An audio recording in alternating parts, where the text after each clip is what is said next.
안녕하세요 성도 여러분, 반갑습니다. 눈꽃뷰티 함께 하겠습니다. 오늘 하나님 말씀은 이사야 10장 1절부터 4절 말씀입니다. 하나님의 징계의 말씀이 지속적으로 함께 하고 있어요. 징계의 말씀이지만 예언의 말씀이기도 합니다. 예언의 말씀은 하나님의 계획하심을 말하는 거예요. 하나님께서는 살아계셔서 언제나 주의 백성들의 소리를 듣고 움직이시는 분이십니다. 죄인의 죄를 계속 기억하시는 분이 아니라 죄를 잊기도 하시고 그 죄에 대해 다시 평가도 하시고 더 나아가서 죄인이었던 자를 하나님의 백성으로 다시 바라봐 주시는 분이시죠. 그래서 하나님의 징계의 말씀은 정해진 말씀이 아니라 하나님의 계획하신 말씀인 것입니다. 그래서 그 안에는 항상 행동 강령이 따르게 되죠.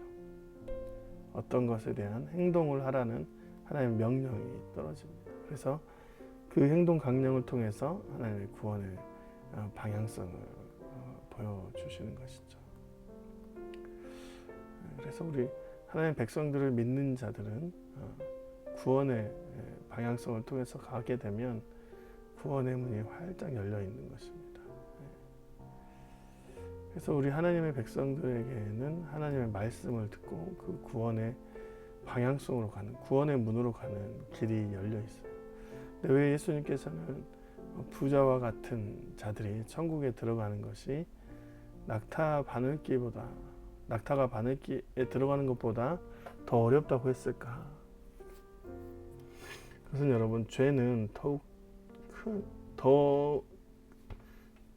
큰 죄를 낳고 더 나아가서 그 죄의 방향성은 언제나 구원과 멀어지게 하는 것입니다. 하나님 외에 다른 것에 치중하면 우리는 천국과 멀어지고 하나님의 말씀을 듣는 자들은 결국 구원과 가까워지는 것이죠. 오늘 본문도 하나님의 그 구원의 방향성을 말씀해 주시는 장면입니다. 불의한 법령을 만들며 불의한 말을 기록하며 했습니다. 불의한 법령을 만든다는 것은 결국 뭐냐면 법이 공정해야 되는데 어떤 이익을 원하는 자들에게 유리하게 편중되는 그런 법을 만든다는 거예요. 그래서 공평한 법이 기록돼야 되지만 사회적으로 힘이 있는 자들에게만 위한 법이 된다. 가난한 자를 불공평하게 판결하여 가난한 내 백성의 권리를 박탈하고 가부에게 토색하고 고아의 것을 약탈하는 자는 화 있을진저.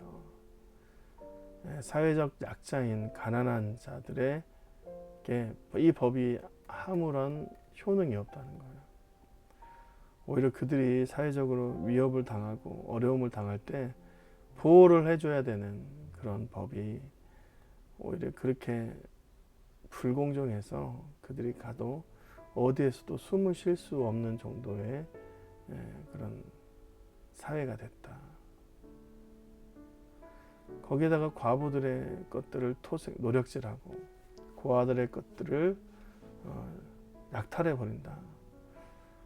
고아로 살아가면서 부모가 없어서 힘겹게 자신들의 힘으로 쌓아올린 재산들을 다 약탈해 버리는, 이웃에 대한 마음과 약자에 대한 섬김이 없는 곳이 되었다라는 것이죠.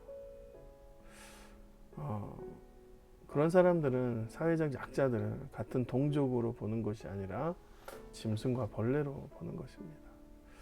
사람은 동족인 사람을 보면 그들의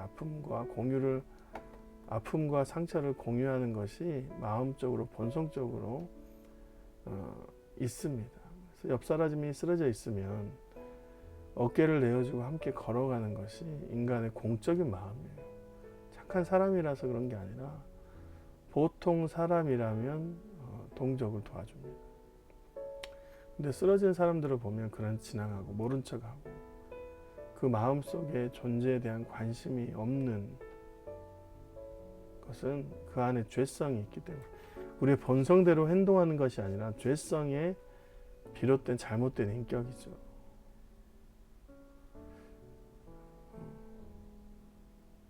극악무도한. 그러니까 어떤 것을 보면 그 사람이 쓰러져 있으면 내가 그 사람을 도와야 되겠다는 그런 마음도 있지만 이것을 통해서 내가 손해보겠네라는 그런 죄성이 먼저 나온다는 거예요. 벌하시는 날과 멀리서 오는 환난 때에 너희가 어떻게 하느냐, 누구에게 도망하느냐, 도움을 구하겠으며 너희의 영화를 어느 곳에 두려느냐, 이렇게 말합니다. 너희가 보라는 날에 그렇게 죄성으로 자신의 욕심이 가득한 곳에서 재산을 들고 나아갈 곳이 어디 있겠냐. 전쟁이 나면 우리 집이 금이 몇 톤 있어도 내 손에 들고 갈 수 있는 것이 10kg도 못 들고 갈 겁니다.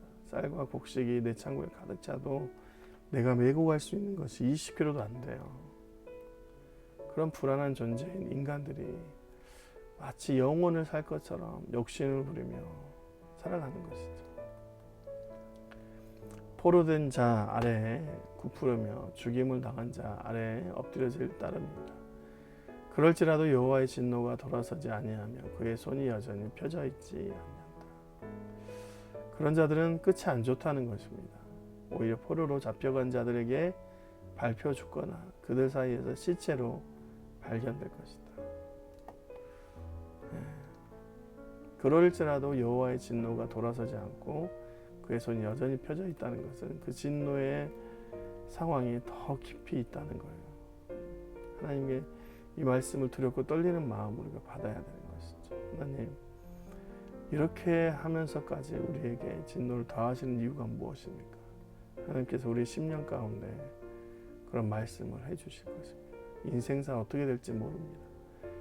그렇기 때문에 언제나 말씀으로, 하나님 말씀으로 우리가 창조하신 그 형상대로 회복되어서 혼자 살아가는 것이 아니라 주님과 함께, 이웃과 함께 살아가는 그런 하루를 보내야 될 줄 믿습니다. 오늘도 그런 귀한 축복의 하루가 되시길 주님의 이름으로 축원드립니다. 감사합니다.